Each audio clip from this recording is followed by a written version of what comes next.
Let us start.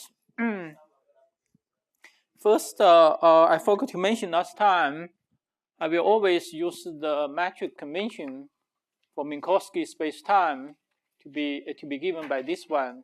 So the time component have -1, and then the spatial component is +1. And yeah, so also let me just first remind you what we did in last lecture.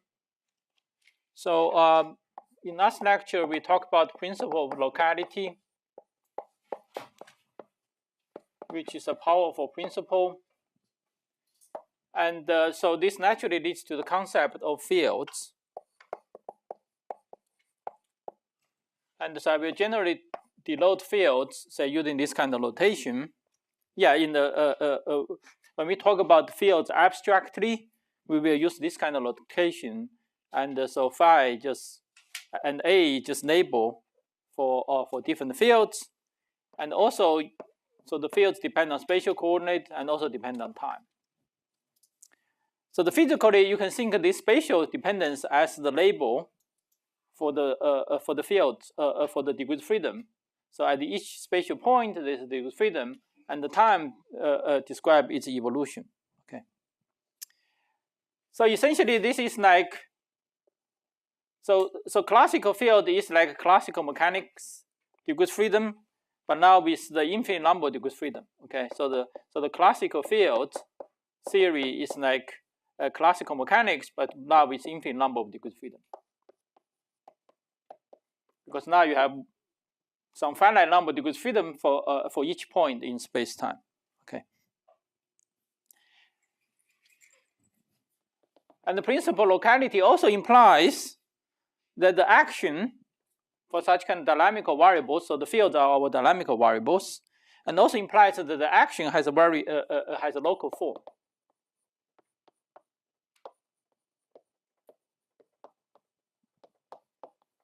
So that the action have the form that is always a single space-time integral and some function which is called Lagrangian density, which is a function of the fields, say phi at some point, at the point x, which, and then also its derivatives. Okay. And so because of locality, then the action has a very simple form. Okay. And then you can, as in classical mechanics, you can introduce canonical momentum conjugate to your dynamical variable. So we have momentum density, say conjugate to phi a at each point.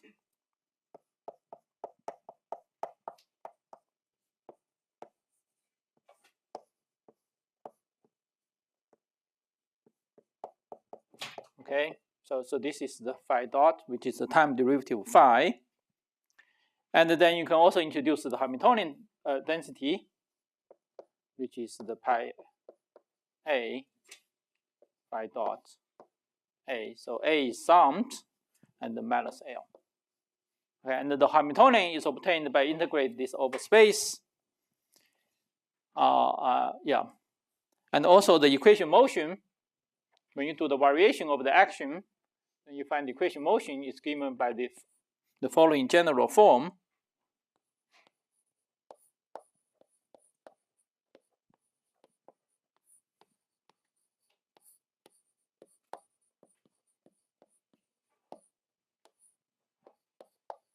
Okay, so the equation motion is given by this general form. And when we study field theory, as we study, say, any other subject, we always start with simplest examples. Okay, and the simplest example would be, say, a single scalar field. Okay, if you can see the single scalar field.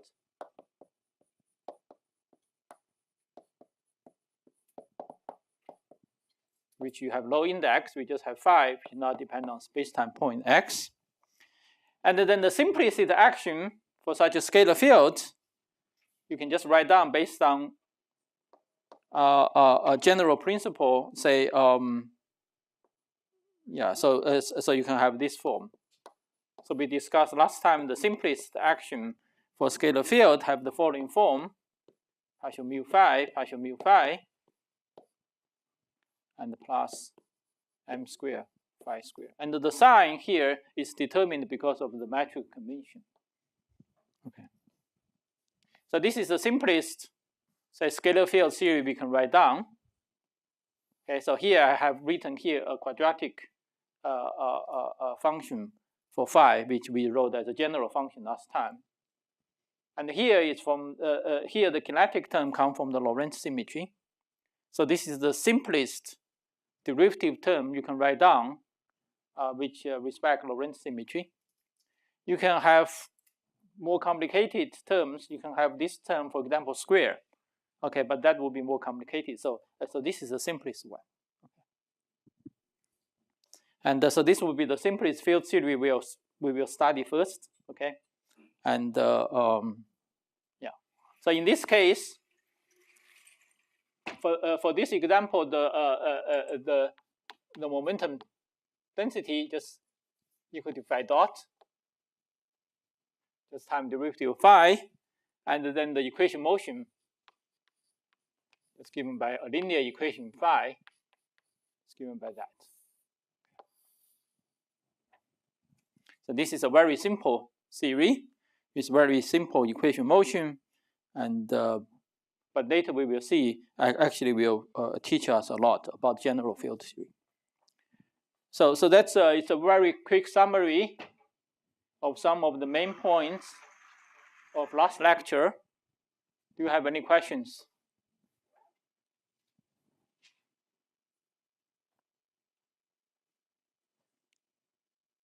Yes. Right. So phi here is a real field. Yeah. Yeah. So phi just take a real value. Yeah. Other questions?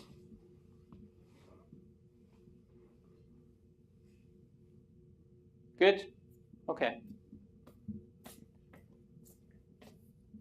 So now we talk about the second topic related to our discussion of classical field theory, the symmetries, conservation rules.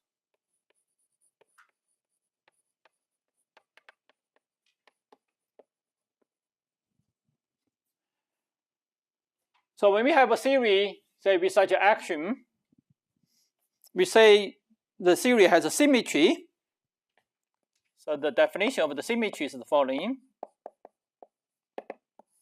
So symmetry is some transformation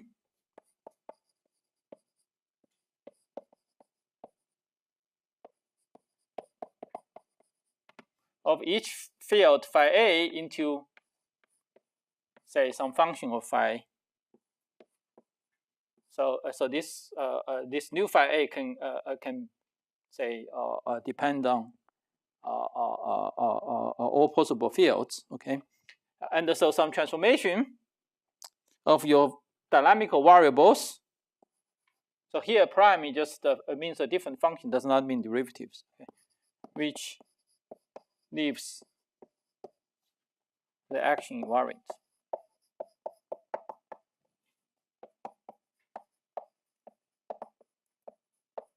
Okay. So whenever happens, and we say this is a symmetry. So so for example, in this example, okay, in this example, yeah, let me give you a label to this equation. Let me call this equation star. So in the example of star, say for example, the symmetry includes, say, translation.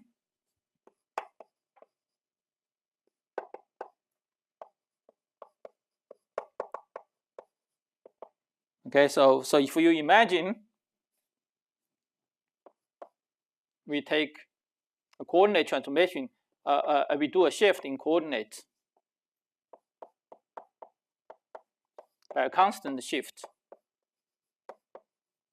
Okay, let's imagine we do a constant shift of the coordinates. and A mu is a constant. So A mu are constants.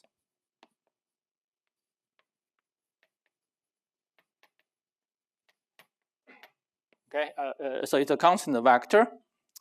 And now if we assume that the phi transform as the following, so when you change the coordinates, it essentially just change the label, okay, change the label on the field. So, but the value of the field should not change.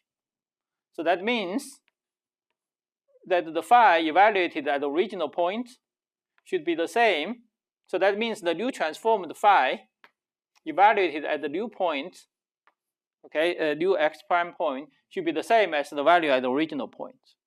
Okay, so this is the yeah. So suppose the phi transform like this. So scalar field should transform as this under a general. So this is the example of a space-time transformation, okay, and the general space-time transformation.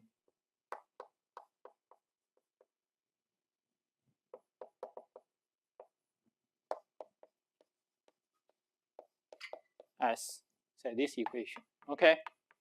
So so you change the label, but the value of phi should not change, okay. So the new phi evaluated at the new location should be the same as the value of phi at the original location, okay.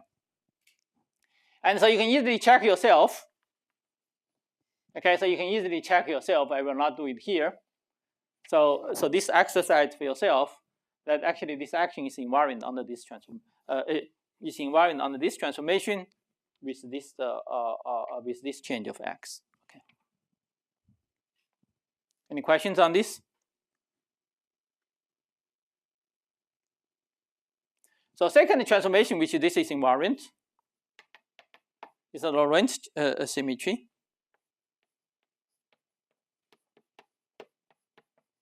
So Lorentz transformation is another kind of space-time transformation on the space-time coordinates.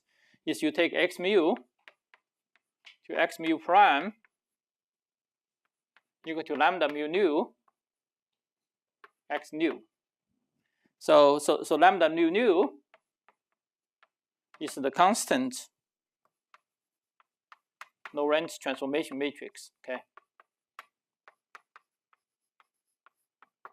Okay, the constant Lorentz transformation matrix. And again, under such a coordinate transformation, phi will transform this way. Phi should transform this way. And now you can check yourself. Okay, and because of this contraction of partial mu, and this is actually a symmetry. Okay, again, this is left as an exercise for yourself. And in fact, I think in your p-side problem, you will do something similar. Okay. Any questions on this?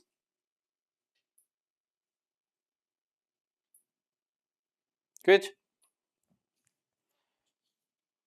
So examples like this kind of transformation for translation and for Lorentz transformation. So this is what we call the continuous symmetries. So continuous symmetries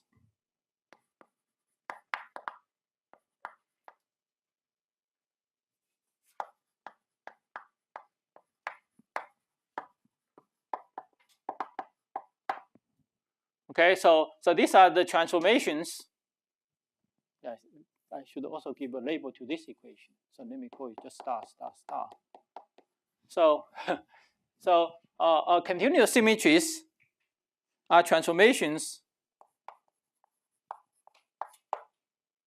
like star involving continuous parameters.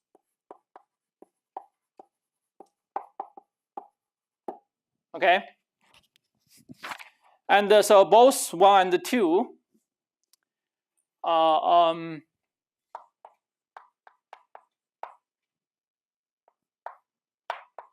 and the 2 are clearly continuous symmetries. Yeah, they are continuous symmetries. So you can easily see from here. So here the transformation is A, and A is 4 numbers. Okay, it's a vector. It's a 4 vector. And A can be arbitrarily changed.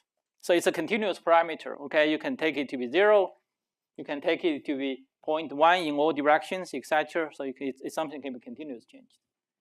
And similarly, the Lagrange transformation contains continuous parameters. So do you remember how many continuous parameters does the Lagrange transformation contain? In 4 dimensions. Yes. No. Yes. Yeah, 6. It's because you have 3 rotations. Because you have 3 directions, 3 spatial directions. You have 3 rotations, and then you also have 3 boosts. Yeah, so altogether 6. So here there's 6 continuous parameters.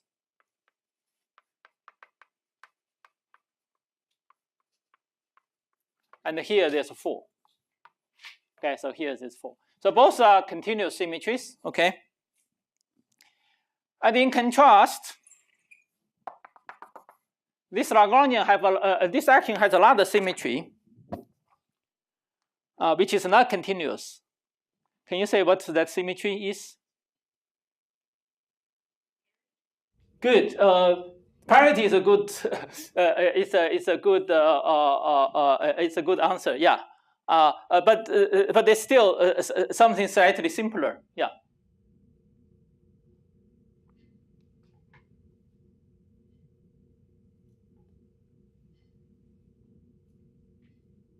So notice that here it's all quadratic in phi. And what do you observe?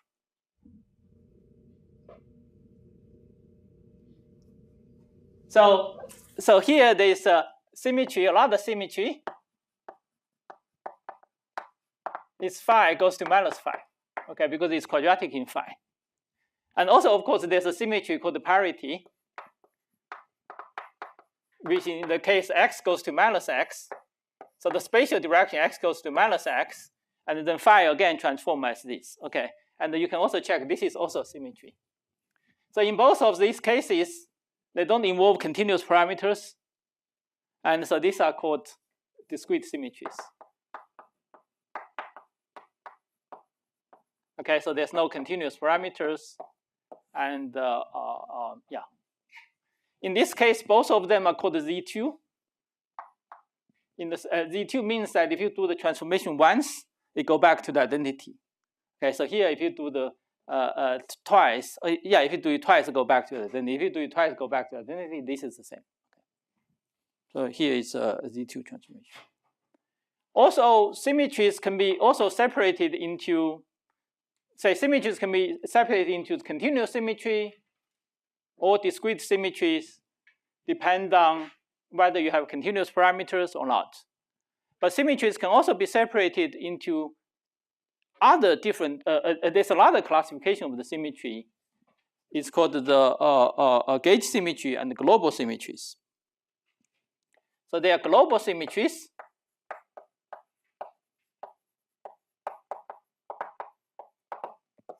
Corresponding to the transformation parameters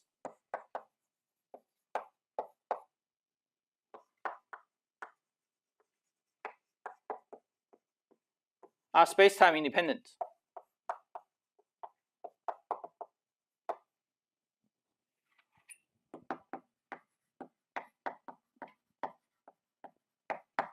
Okay, so both of these are examples of global symmetries because they are just constant. Okay, they don't mu don't depend on space-time, and the lambda don't depend on space-time.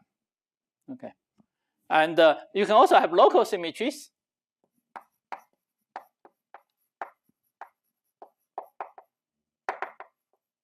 Which in which case the transformation parameters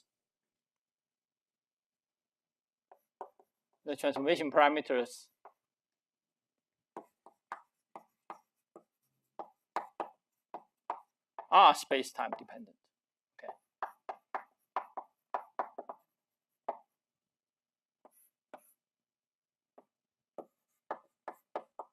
So example of the local transformation, which you may remember, is the so-called gauge transformation in E and M. So E and M, you can yeah. Anyway, so later we will see example. We will go back to E and M again, and you will see examples of this local symmetry. Any questions? Yes. Changes the action but doesn't change the equations of motion. Is that still symmetry? Yeah. As far as leaves the action, yeah, that's a very good question. So by definition, if it's leave the action invariant, we say it's a symmetry. And in general, actually, almost always, if it leaves the action invariant, actually also leaves the equation motion invariant. Yeah, but it's not guaranteed. Yeah, just purely from mathematical point of view, it's not guaranteed. But for all physical examples, it's almost always the same. Other questions? Okay, good. And now there's a very simple and it's simple but a very deep connection between the symmetry and the conservation laws. So that may you may have already landed in. Yeah, actually, I forgot when I learned it myself. So some of you may learn it in high school, some of you may learn it in 801, etc. Anyway, so there's a connection between the symmetry and the conservation laws, and so any conservation laws can be understood as a consequence of symmetry. So in classical mechanics, you may remember that the time translation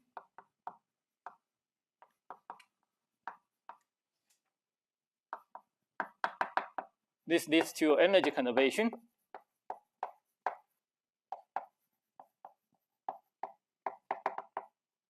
And the spatial translation symmetry then leads to the momentum conservation.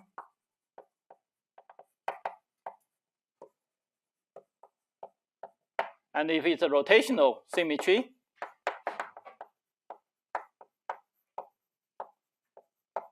then leads to the angular momentum conservation.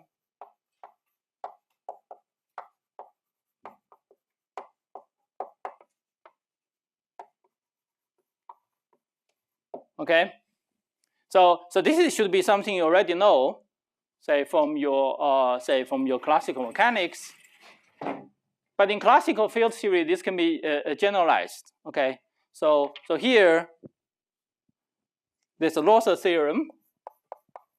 So first discovered by Emil Lother, the Lother theorem. He said any continuous global symmetry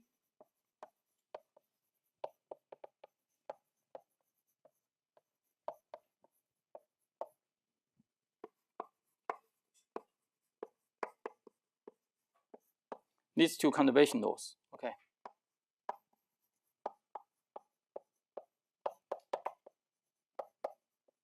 Okay, leads to a conservation law. And so no matter what kind of symmetry, okay, no matter in addition to those things you are familiar with, but no matter what kind of symmetry, but anytime you have a continuous global symmetry in your system, then you have conserved you have conservation. Okay, so now let me give a proof of this Lother theorem.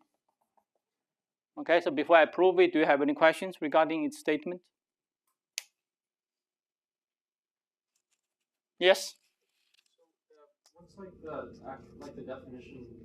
So you said the continuous symmetry is one that depends continuously on a parameter, but if you wanted to write out like equation star in a way that specializes to continuous symmetry, is there a way to do that? To show like just like how to check something is a continuous. Oh yeah. You just check whether there's a continuous parameter. You just check whether there's a parameter or not. Yeah.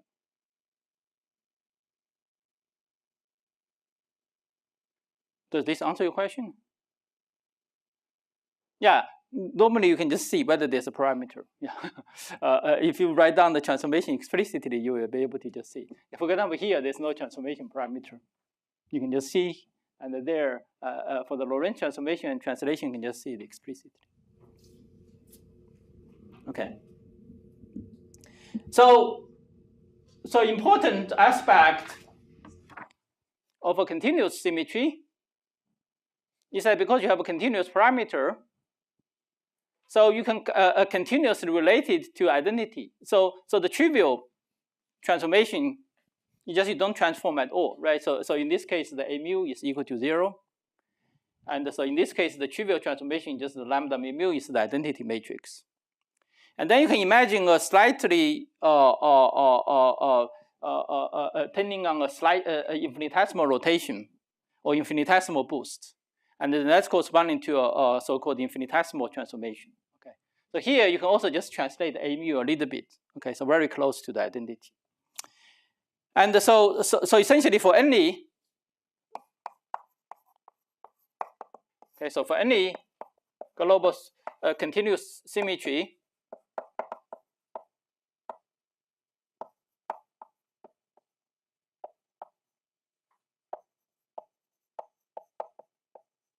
it has an infinitesimal form.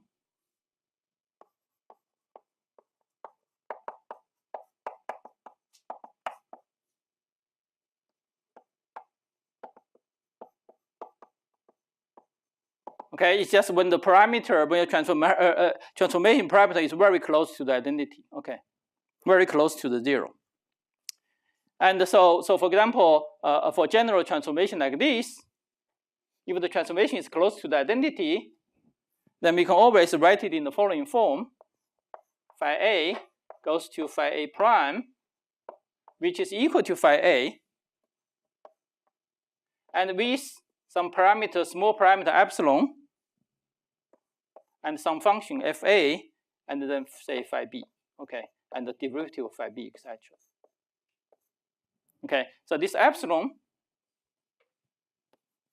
is the infinitesimal transformation parameter.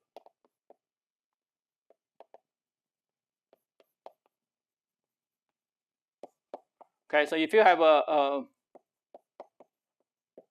continuous symmetry, there's always, say, an infinitesimal transformation, which are close to the identity. So so this epsilon corresponding to this case would be for A mu is very small, or for the Lorentz transformation case corresponding to rotation angle is very small, or the boost is very small. Okay. Yeah, so the epsilon can be any of those parameters. And then this f, it can be some arbitrary function. Okay, this f can be some arbitrary functions of your fields. Okay.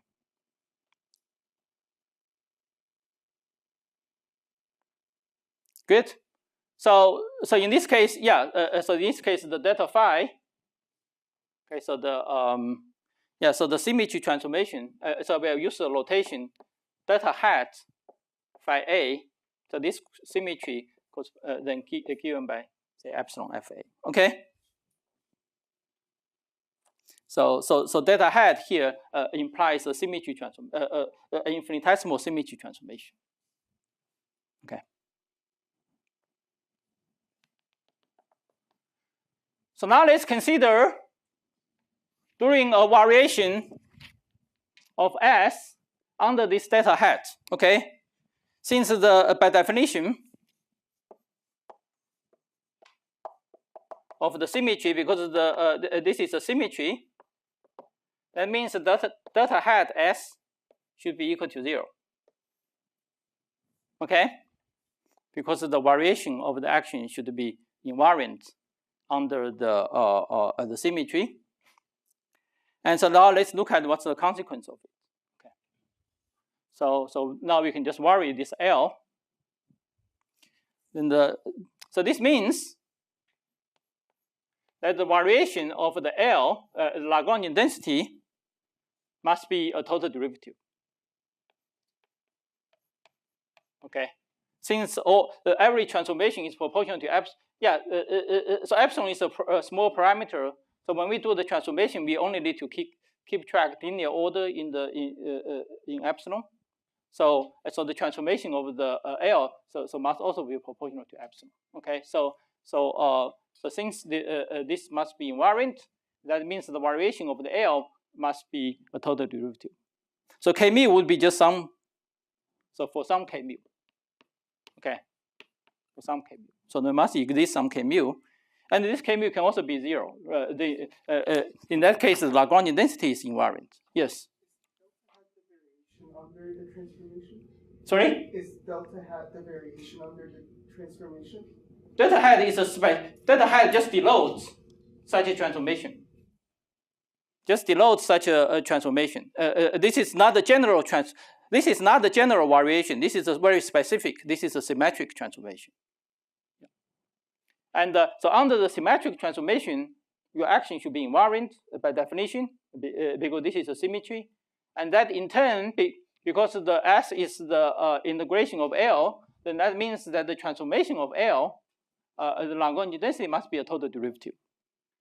And here we are only keep track everything linear order in epsilon, and so this must be proportional to epsilon times the total derivative. Okay, and so we must have this structure. Yeah, for some K.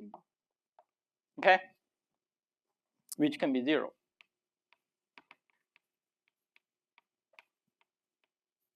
Which can be 0. Okay, good. So now let's look at what's the implications of this equation. Okay, so this equation is the constraint imposed by the symmetry. Okay, now let's look at what the implications of this constraint. So now we can just do the variation of L. Now we can just do the variation of L.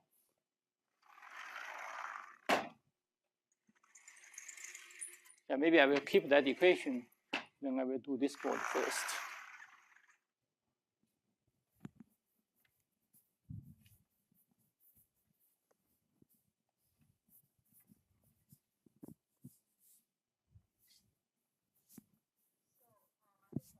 Yeah. Show if like something is a symmetry of your action for your system. Yeah. Would you like directly vary the thing like parameter and then show that your action doesn't change, or would you do that like infinitesimal form and then show that like? So we want to So we want to use the fact that such a transformation is a symmetry to derive what is the constraint on the Lagrangian. Okay, what is the constraint on the theory?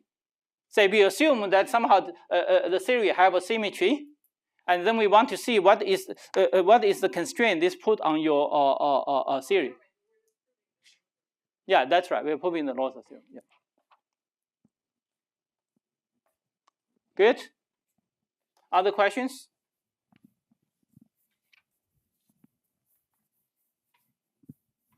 Okay, so that equation is the implication is the constraint imposed by the symmetry, and we want to see what this equation tells us. Okay. And for this purpose, we just do the variation. So the delta hat L. So because L is just a function of phi, and then we have partial L, partial phi A, delta hat phi A, and then we have L, partial mu phi A, and then partial mu delta hat phi A. Okay? So we just did the variation. And now, okay, so yeah. And now we are going to use equation motion. Okay, so from the equation motion, I think I erased. Yeah, from the equation motion, then partial L, partial phi A, this is just equal to partial mu, partial L, partial mu phi A. Okay, so we just plug in this into here. So when you plug in this into here, now you notice this becomes a total derivative. Okay, so you have partial L, partial mu phi A, and delta hat phi A. Okay, so you find that after using equation motion, this variation of L have the following form, which is the total derivative. And this should be equal to the right-hand side, okay? Should be equal to the right-hand side. Yeah, and then here we find, so this should be equal to epsilon partial mu k mu. Okay, so we combine both sides together, plug in that this is equal to epsilon times Fa, and then we conclude, okay, partial mu, partial L, partial mu phi A, then Fa minus k mu, everything equal to 0. Okay? So if we call this J mu, and then we have a conservation equation, partial mu, J mu equal to 0. Okay, so we have a conservation law. So remember, conservation law is just to have a vector which satisfies this equation, and then yeah. So more explicitly, yeah. So the J mu is just this combination, okay? J mu is just this combination. So any questions on this? Yes.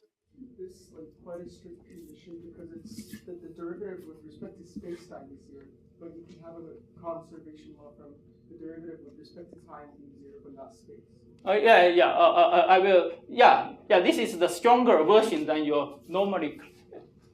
Yeah. So this is the space-time version of the conservation law from your normally classical mechanics. Yeah.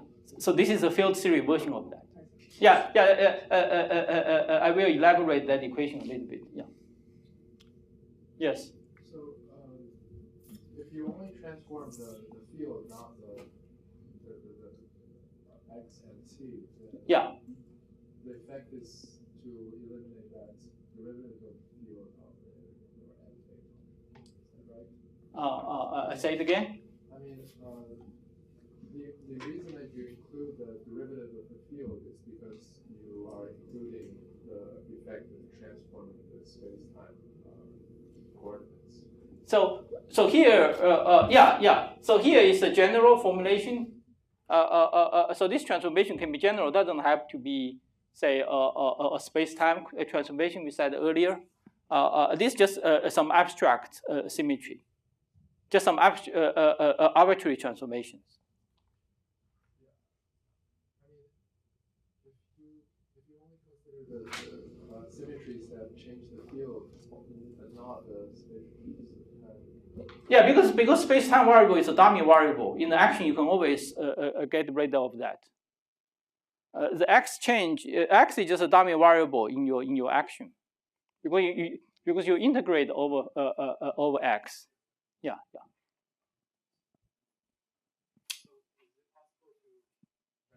Higher order derivatives are included from respect FA. Yeah. That can include the normally. You can in principle have as many derivatives as you want, but normally if we have an action which only contain first derivatives, and your symmetry transformation only involve first derivatives. So we're just not discussing the case of transforming higher. In principle you can have it. Just I'm just writing this for simplicity.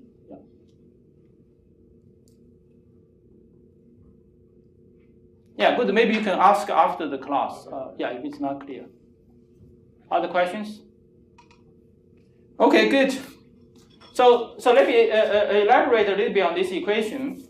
So this equation you may have seen in E&M. So which you often call the continuity equation. If you write this equation separately, it has the following form: partial 0 J0 plus partial I or the divergence of the spatial component. So J mu, if we write it in terms of the explicitly, then you have this form. So this is so-called the continuity equation, just the time variation of the density. Okay, the zero component they consider as some kind of density. It's the same as the divergence of the current. Okay, and in particular, you can define a charge, which is the total spatial integration of J0. Okay, so if you integrate both sides by over the total volume, and then this just becomes partial zero, Q, and this term become a total derivative, and then you can convert it into a boundary term using the Gauss law, and then normally the current vanishes at infinity, and then you just have the charge conservation.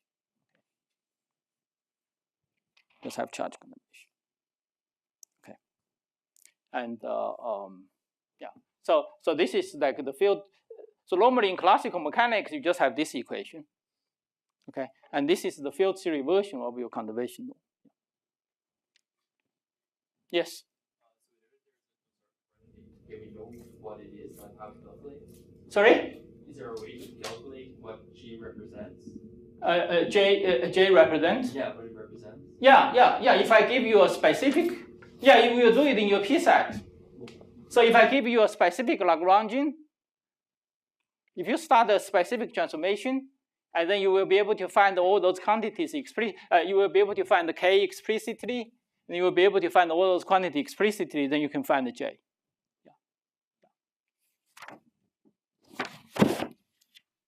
Other questions? Yes.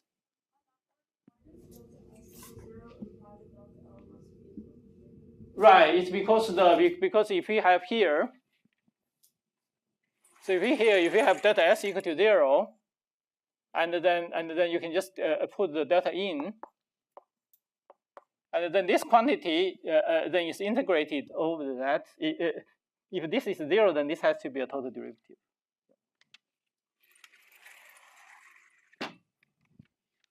Other questions? Yes? It's not a global symmetry where there's this argument break. Right. Yeah. Good. This is a very good question.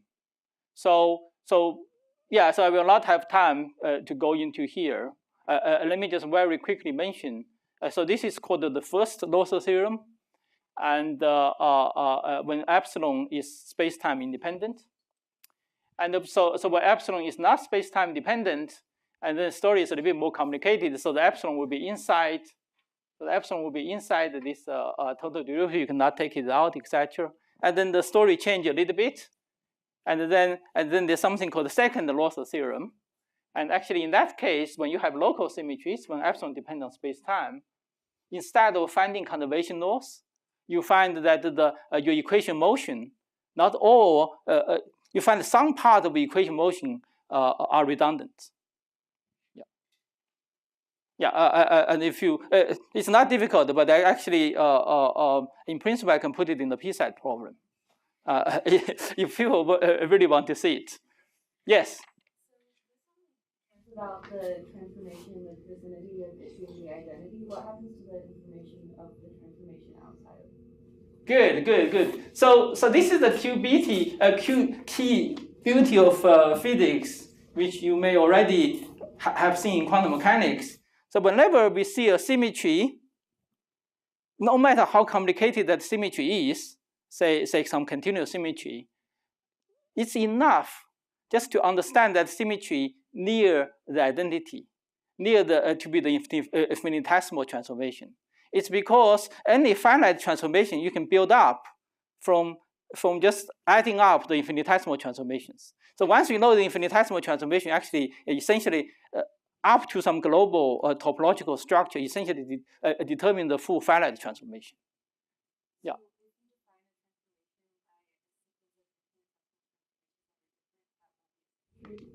No, it's always a symmetry, right? Because because each step is a symmetry, and so you add them up. You add them up, still a symmetry. Okay, but a sequence of different symmetries. Or if you do different, yeah, there's still a symmetry. Yeah, because by definition, if something transform is invariant, you do a lot of transformation, still invariant.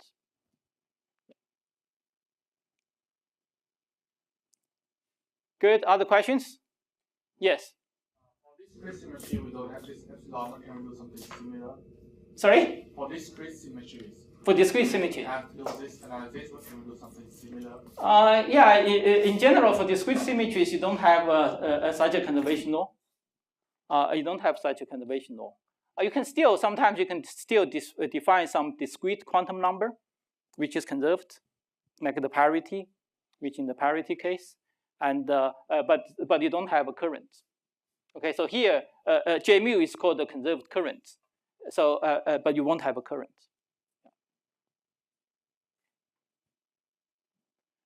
Good, good. So this concludes our discussion. Very quick discussion of the important features of classical field theory.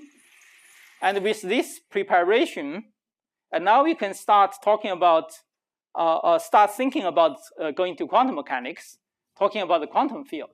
Okay, and so here is a good place to pause a little bit from what we said, from what we already said about the classical field theory, to anticipate a little bit about the quantum field theory. Okay, so here I will restate our goal for quantum field theory, which I said a little bit in the last lecture. Okay. So now we have seen the classical fields, and our goal is to understand the quantum version of this story. Okay. So classical field theory is the classical mechanics with infinite number of degrees freedom. And now we want to quantize this infinite number of degrees freedom. And now this becomes quantum field theory. Okay. And now we want to understand the quantum dynamics of such a field, such kind of 5 fields. Okay.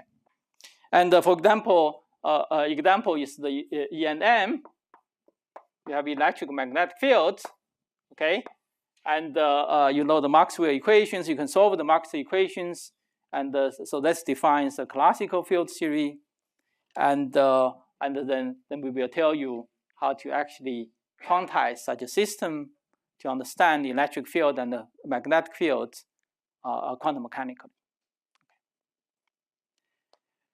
Good, and that actually would be our goal. Okay, so we will start the simplest field theory, just the scalar field theory, and then we go to the Dirac theory, which describes the electron, and then eventually we will go to the theory which describes the electromagnetic field. So this is called the QED, okay, quantum electrodynamics. So that will be the end point of this course. Okay, so now let's say a little bit how we go to this classical field theory to quantum field theory. Okay, so some general remarks. So before doing that, let's think a little bit how we go from classical mechanics with a small number of degrees freedom, how you go to quantum mechanics. Okay. So so let's recall.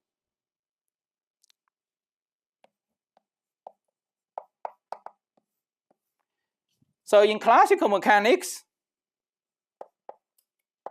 so let's just consider the simplest case. You just have a single degree freedom, say xt. Okay, just one-dimensional particle whose motion just describes the xt. And then of course the goal of classical mechanics is just to solve the equation motion over xt. Okay, so if I write down the equation for xt and I solve it, then I'm done. Okay, I'm done. I solve the classical mechanics. So when we go to quantum mechanics,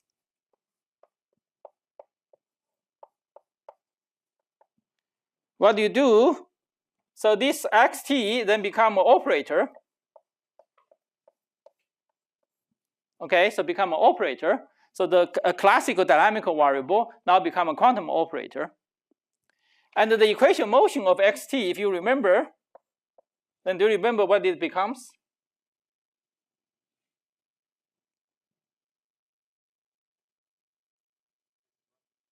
Yeah, it exactly becomes the Heisenberg equation.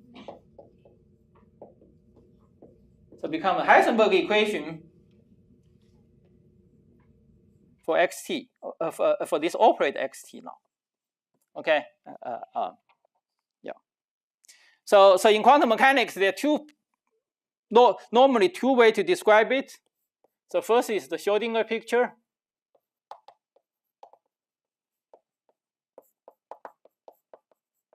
In this case, you have a wave you have a wave function, which is a function of x and t, and then you have an operator which is x. Okay, and then of course you also have conjugate momentum, etc., which is defined to be say x dot. Okay, and so the wave function is a function of the eigenvalues of. So x here should be understood as eigenvalues of this operator x hat. Okay, it's the eigenvalue of x hat. So in the Schrodinger picture, you solve the evolution for psi. You solve the equation for psi, and once you find psi, then you can calculate any quantities you want. Okay, you can calculate any expectation values, any amplitude, etc. But the second way of approach it is the Heisenberg picture.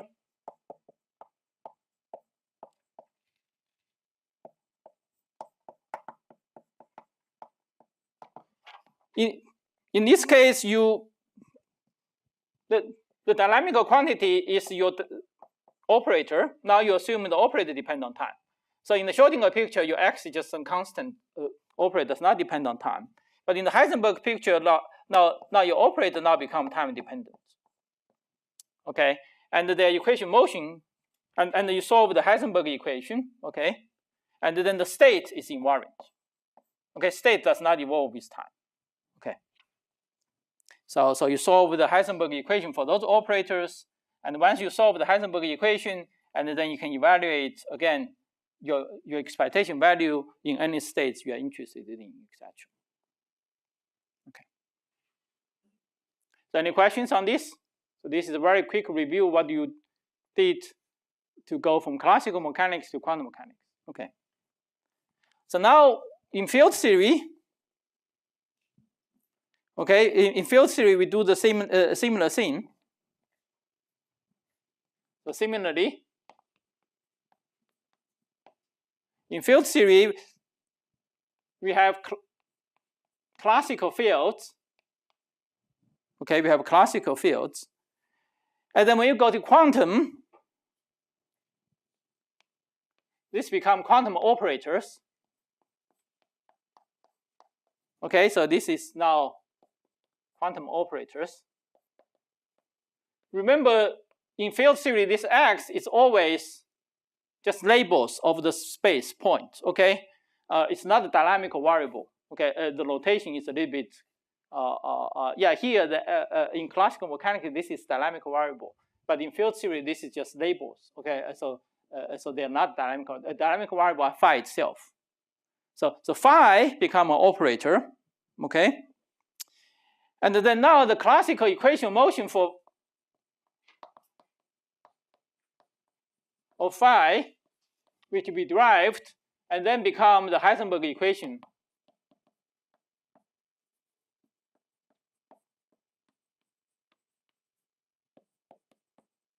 Phi hat. Okay, for phi hat. So again, here you can do two pictures. You can do the Schrodinger picture, you can do a Heisenberg picture. So for QFT,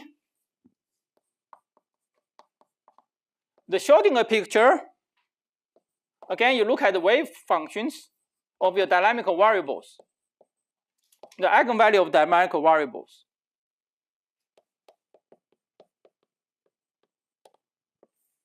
So what's the generalization of this psi xt? So remember here, psi is a function of eigenvalue of your dynamical variables, okay? So now if we push this analog further, when you go to quantum field theory, in the Schrodinger picture, now the wave function should be a function of phi x and the t. Okay, so this phi x are eigenvalues of phi hat x. Okay, so in the Schrodinger picture, phi hat does not evolve with time, and so you have the wave function, which is the function now become a functional a bit, because this itself is a function of space. Okay, and yeah, and you solve the Schrodinger equation for this, and then you have the operator. And then you have the operator, yeah, and so you have and the dynamical, and then you have operator phi x. Okay, so that's what you do in the Schrodinger picture. In the Schrodinger picture, and in the Heisenberg picture, if you forget about the wave function, okay, you look at the evolution of operators.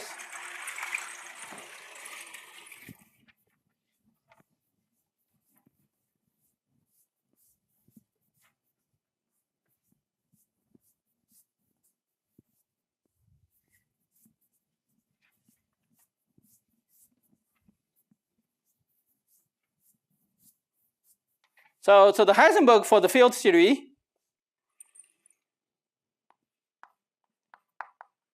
the Heisenberg picture for the field theory is that you look at the evolution of x and t.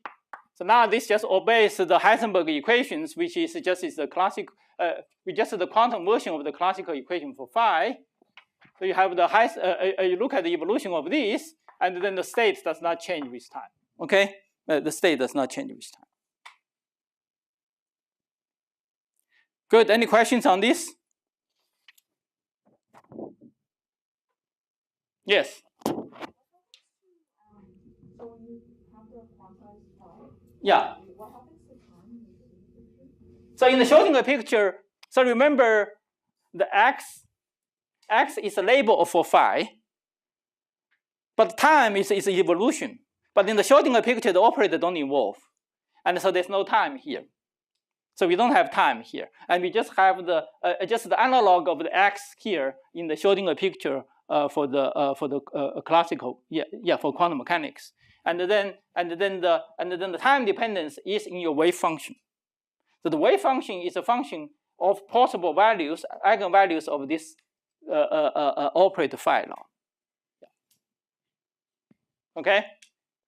And then the Heisenberg picture, again, then you just focus on the operator equations. And once you solve the operator equations, and then you can calculate the, say, excitation values in any state you want. Okay. So now you can already maybe see a difference a little bit. So if you do the Schrodinger picture, you have to deal with this beast, okay? Which is the wave functional of all possible values of some function in space, okay? And if you have multiple fields, then this is a hugely complicated thing. And you need to write down the Schrodinger equation for it, etc. Okay. But in the Heisenberg picture, we just solve the analog of the classical equation of motion, which we have already written down. And you just now interpret it as a quantum operator equation. So which one you think is simpler? So that's why in quantum field theory, we almost always use Heisenberg picture. Okay, we always use Heisenberg picture, and we don't even rarely think about the wave function. Even though sometimes this can be useful in some problems, but for the most of the time, this is much easier. Okay, so that's what we are going to do. Okay, and so in quantum field theory, we will Just use the Heisenberg picture almost all the time. Okay. From now on, I will not talk about the Schrodinger picture. Okay. Good. So it's very important you remind yourself about quantum mechanics in the Heisenberg picture. Okay. And because most of your quantum mechanical classes before, maybe it's all in the Schrodinger picture, solving the solving the Schrodinger equations, etc. But now you have to change the perspective to think everything in terms of the Heisenberg picture, and then that will make you learning quantum field theory much easier. Okay.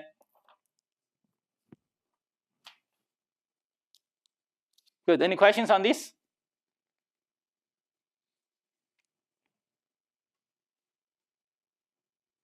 Yes.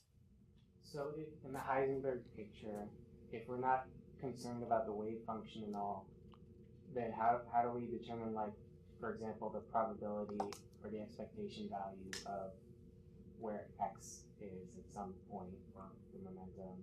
Good. That's a very good question. So this is actually also related to the kind of questions we want to solve in quantum field theory. So in quantum field theory, we often work with the vacuum state. So for example, here, so when you consider the QED, most of the time in the quantum electric and magnetic field, they are in the vacuum state. And so we just consider the psi in the vacuum state. And so we don't have to consider, so normally in quantum field theory, they are preferred states we are interested in. But that's a lot of reason that the Heisenberg picture is convenient. Yeah, you don't have to consider general state in general. Yes. What is the physical meaning of the wave function, the state here? Sorry. What is the physical meaning of psi here? Oh, this is just some state you are interested in. Still, you have a Hilbert space, but now you just don't. When you study the evolution, you only evolve operator, you don't evolve states. Yeah, so that's the difference between the Schrodinger and the Heisenberg picture. But for example, in quantum mechanics, we take the expectation values of some operators with respect to the state, and we get like measurements, the result and stuff. So what about here? Yeah, it's the same thing. Yeah, same thing. Yeah, at this level, there's no difference between quantum field theory and quantum mechanics. Yeah, just think about quantum mechanics in terms of Heisenberg picture. Translate everything you learned about the Schrodinger evolution, etc., in terms of Heisenberg picture. Yes. Yeah, that's right. Yeah. Yes. But if the state we're interested in is generally the vacuum state, then like what sorts of measurements? Yeah. So it's again. So yeah, it's a very good question. What I should have said is that the state we are interested in are states which are close to the vacuum state. So you excite the vacuum a little bit, and it's not. Yeah, of course, in the vacuum you don't have anything, and we are things close to the vacuum state. Yeah, and later when we discuss things, you will see. Yeah. Good. Okay. So before going to quantum field theory,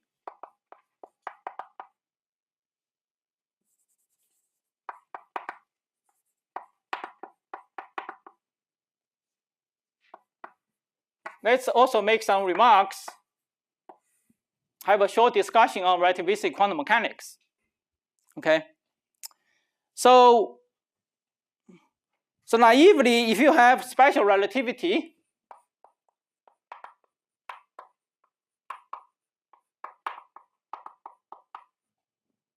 plus quantum mechanics, so if you want to generalize, so most of the quantum mechanics you learned is the non-relativistic quantum mechanics, okay? But now if you want to incorporate if you want to combine the special relativity with quantum mechanics, and then what should you get? What do you think you should get?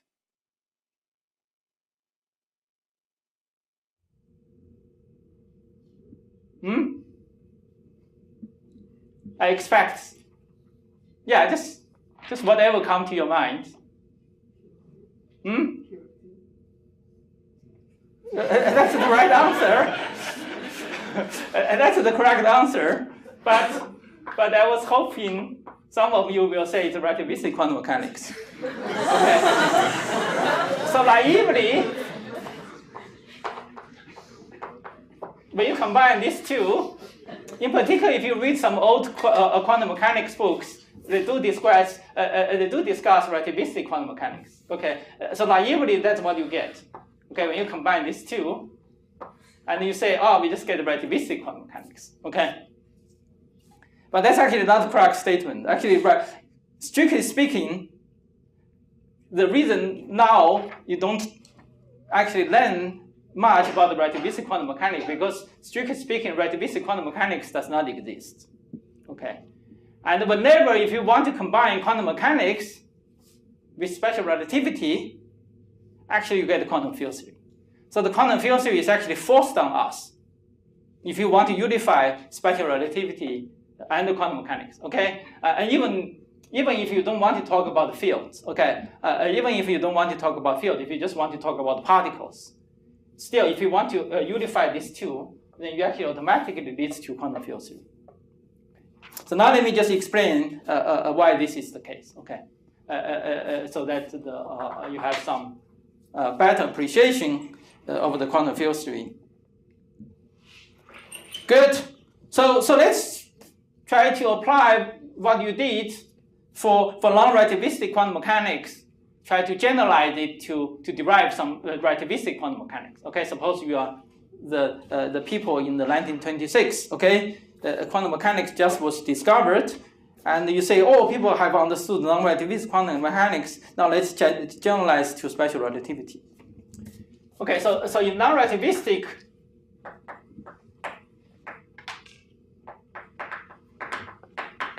quantum mechanics, how do we derive the Schrödinger equation? The way we do this is we start with a dispersion relation, okay, for a non-relativistic particle.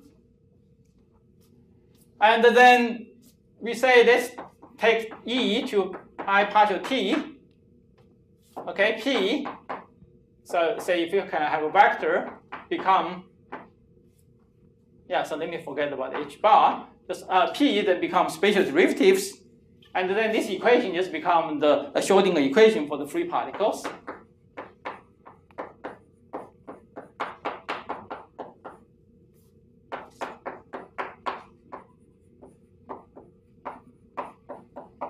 Okay, so this becomes the Schrödinger equation for free non-relativistic particles. Then you can add the potentials, etc.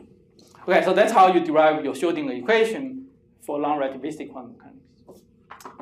So, but if you are someone, say, in the early days of quantum mechanics, say, now let's try to generalize it to special relativity, and then it's easy to do.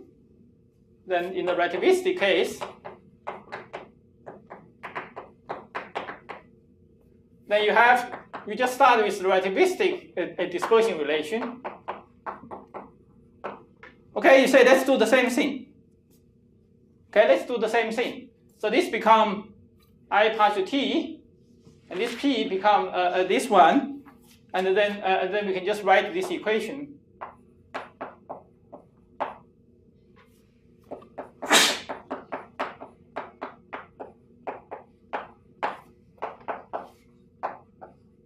Okay. So now let's combine this derivative together, or put all this on the same side. And then what you find is partial mu, partial mu.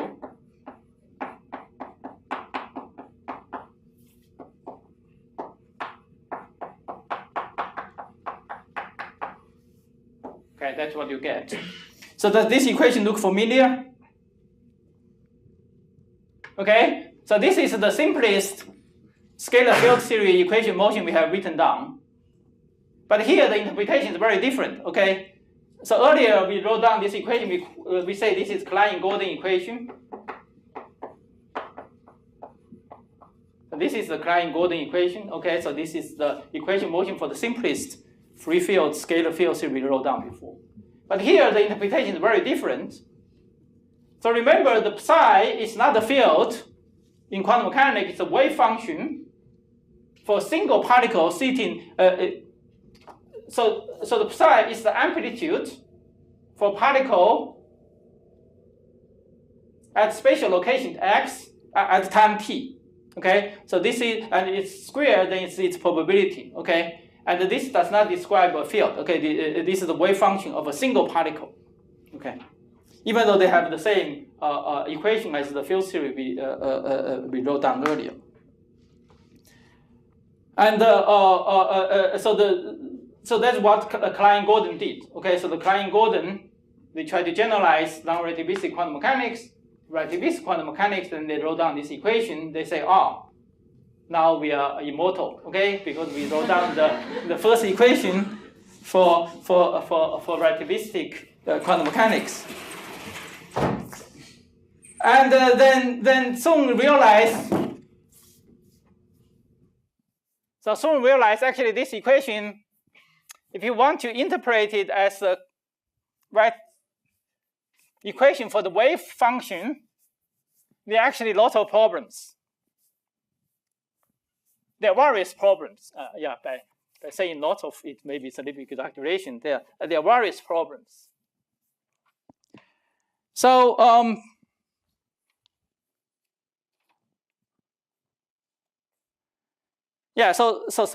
let me call this equation. I think I have used up my stars. I think to have a 4 star is a little bit too much. Let's just call this equation 1 for this section. So some immediate difficulties.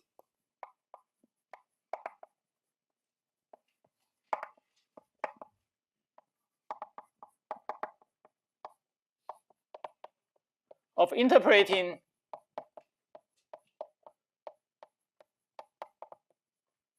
one as a wave equation, okay? As a wave equation for relativistic particle. Yeah, let me just save time. Okay, so this is the wave equation for non-relativistic particle. If you want to generalize to quantum mechanics, relativistic quantum mechanics, then you would interpret this as a wave equation for a single relativistic particle. Okay. So first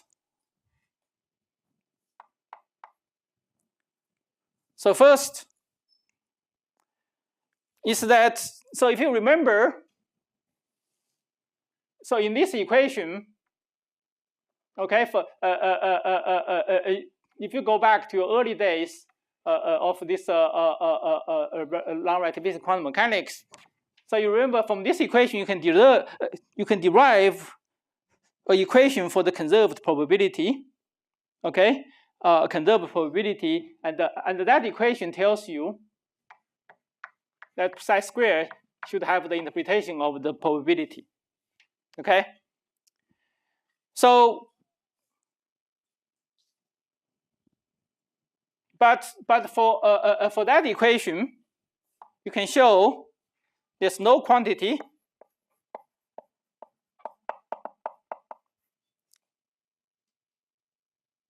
there's no quantity can be used as probability density.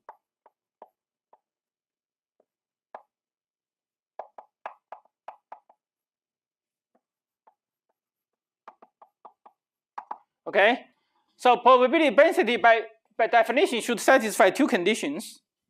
So the first condition is that it's non-negative.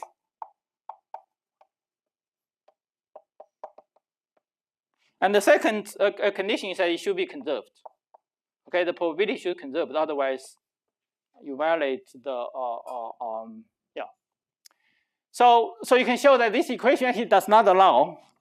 This equation allows such a quantity, but this equation does not allow. Okay, and I will not go through that by itself, I think that will be in your P set 2. Okay, that will be in your P set 2. You will show it yourself. And the second difficulty is that if you square that, if you find the energy, so the energy, if you take the square root, then the energy in principle can be, say, plus minus. You have two solutions. Okay, E equal to plus minus this quantity. So in contrast to that equation, there's only positive energy. Okay, non-relativity just have positive energy. So classically, you can just say, let's throw away the second branch. Okay, we can just throw away the second branch by hand. Okay, classically, but quantum mechanically, okay, so classically, just ignore the second branch.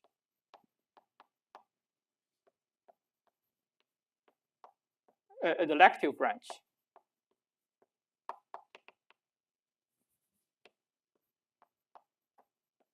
Okay, but quantum mechanically, this is not possible. Okay, because you have the equation there, then you automatically have the lective solutions. Okay, so quantum mechanically, and then you have dispersion relation like this. So that dispersion relation has the following form: is say E as a function of P. Okay, so you have a positive branch, then you have a lective branch. And then you remember in quantum mechanics, you can have the then you have energy levels. And you have energy levels. And such particle, then a particle here, then have a higher energy than particle here. Okay, and so here the energy level is higher than energy level here. And there's always a non-zero probability quantum mechanically for a particle to go from some higher energy level to the lower energy level. Okay, just like in the hydrogen atom, if you excite it, and they always go to the lower energy level. So in quantum mechanically, such thing cannot be avoided. Okay, so you cannot just throw this branch away. Okay, and so this will lead to instability.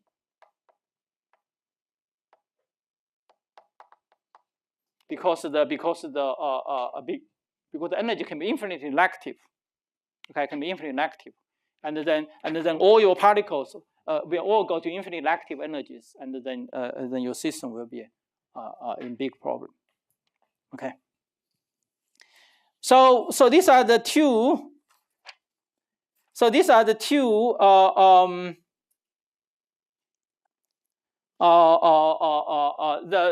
the most prominent problems, and then people tried many different ways, tried to avoid them, etc., including some very ingenious solutions, etc. So we will not go into them. But let me just mention this: actually, even if you can address those problems, still the relativistic quantum mechanics will not make sense for a very fundamental reason. Okay, so these are the more like superficial reason why that equation does not quite work. Okay, but there's actually more fundamental reason why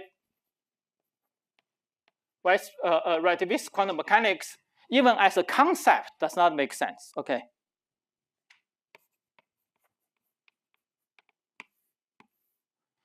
So by definition,